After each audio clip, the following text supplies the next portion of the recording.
வணக்கம், நான் உங்கள் யஷ்வந்த் குமார். இன்றைக்கி நம்ம சேனலில் கர்ட் சிக்கன் செய்கிறது எப்படின்னு பார்க்க போகிறோம். இந்த ரெசிபி நான் செய்கிறதுக்கு முக்கியமான காரணம் மதன்குமார். அவர் கர்ட் சிக்கன் எப்படி செய்கிறதுன்னு கேட்டனால அவருக்காக இந்த வீடியோ நான் டெடிகேட் பண்ணிக்கிறேன்.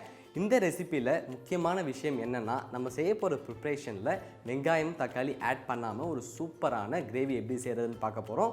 இதுக்கு தேவையான இன்க்ரீடியன்ட்ஸ் அண்ட் இது எப்படி செய்கிறதுன்றதை பார்க்கலாம். கர்ட் சிக்கன் செய்கிறதுக்காக இங்கே ஒரு பாத்திரத்தில் 600 ml தயிர் வச்சுருக்கேன். இதை ஒரு விஸ்கி யூஸ் பண்ணி நல்லா நான் பீட் பண்ணிக்கிறேன். எந்த அளவுக்கு லம்ஸே இல்லாத அளவுக்கு பீட் பண்ணுறீங்களோ அந்த அளவுக்கு நம்மளுடைய கிரேவி நல்லா ஸ்மூத்தாக இருக்கும்.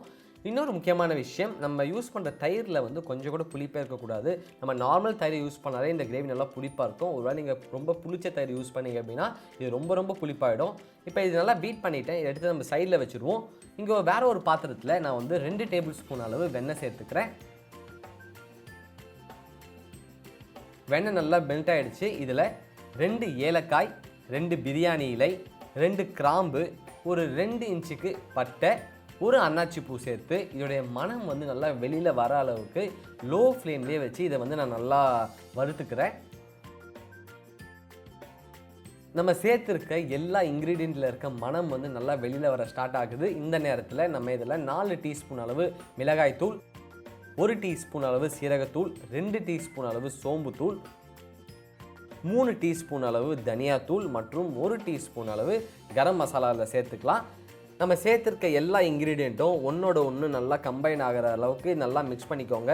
இந்த ரெசிப்பியில் நம்ம வெங்காயம் தக்காளி சேர்க்காதனால இது சீக்கிரம் காந்து போகிறதுக்கு நிறைய சான்சஸ் இருக்குது. அதனால் லோ ஃப்ளேம்லேயே வச்சு இதில் இருக்க பச்சை வாசம் போகிற அளவுக்கு நல்லா கிளறி விட்டுக்கிட்டே இருங்க. இதோடைய பச்சை வாசம் போன பிறகு 2 டீஸ்பூன் அளவு இஞ்சி பூண்டு விழுது சேர்த்துக்கலாம். இஞ்சி பூண்டில் இருக்க பச்சை வாசம் நல்லா போகணும், அது வரைக்கும் நல்லா வதக்கிக்கோங்க. இஞ்சி பூண்டு சேர்த்த கொஞ்ச நேரத்துலேயே இது நல்லா இந்த மாதிரி கெட்டியாகிடும். இந்த மாதிரி நல்லா கெட்டியாக ஆனதன் பிறகு 500 கிராம் சிக்கன் இதில் சேர்த்துக்கிறேன். இந்த மசாலா சிக்கனை நல்லா கோட் பண்ணுற அளவுக்கு இது நல்லா மிக்ஸ் பண்ணிக்கோங்க. இந்த ரெசிப்பியில் இந்த மசாலாவில் டேரெக்டாக நம்ம கர்டு ஊற்றி கிரேவி நல்லா ரெடி ஆனதன் பிறகு இதை நம்ம சிக்கனை போட்டு குக் பண்ணலாம். ஆனால் எதுக்கு நான் ஃபஸ்ட்டே இந்த சிக்கனை இந்த மசாலாவில் போட்டுட்டேன் அப்படின்னா, அப்போ தான் இது சிக்கனில் உப்பு காரம்லாம் ஏறி ரொம்ப நல்லாயிருக்கும். இதை இந்த மாதிரி நல்லா மிக்ஸ் பண்ணிவிட்டு இதில் தேவையான அளவு உப்பு சேர்த்துக்கலாம். மறுபடியும் ஒரு வாட்டி நல்லா மிக்ஸ் பண்ணிக்கோங்க.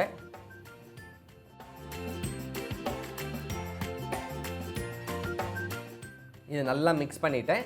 இதில் நல்ல ஒரு வாசம் கொடுக்கறதுக்காக 2 டீஸ்பூன் அளவு கொத்தமல்லியை நல்லா சிறிதாக நறுக்கி இதில் சேர்த்துக்கிறேன். மறுபடியும் இதை ஒரு வாட்டி நல்லா மிக்ஸ் பண்ணிப்போம். இது நல்லா மிக்ஸ் பண்ணிவிட்டேன். இந்த சிக்கனை நம்ம ஒரு 8 to 9 மினிட்ஸ் வரைக்கும் லோ ஃப்ளேம்லேயே வச்சு ஒரு லிட்டை போட்டு க்ளோஸ் பண்ணி நல்லா இதை குக் பண்ணிக்கலாம்.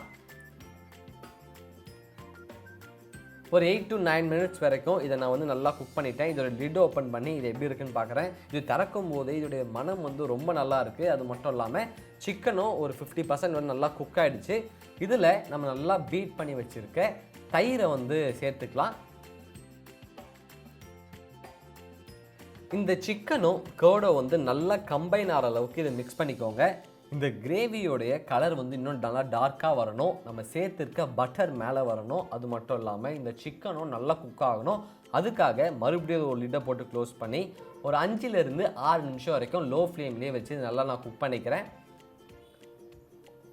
ஒரு 5லேருந்து 6 நிமிஷம் வரைக்கும் இந்த கிரேவி லோ ஃப்ளேம்லேயே நல்லா கொதிச்சிருச்சு. இதோட லிட்டை ஓப்பன் பண்ணுவோம். நான் சொன்ன மாதிரியே கிரேவியோட கலர் நல்லா டார்க்காக மாறி இருக்குது. நம்ம சேர்த்துருக்க பட்டர் நல்லா வெளியில் வந்திருக்கு. அது மட்டும் இல்லாமல் சிக்கனும் பர்ஃபெக்டாக குக் ஆகிருக்கு. அவ்வளோதான், ஒரு சூப்பரான ஈஸியான டேஸ்டியான கர்ட் சிக்கன் ரெடி ஆகிடுச்சு. இது அழகாக ஒரு பவுலில் போர்ஷன் பண்ணிக்கலாம்.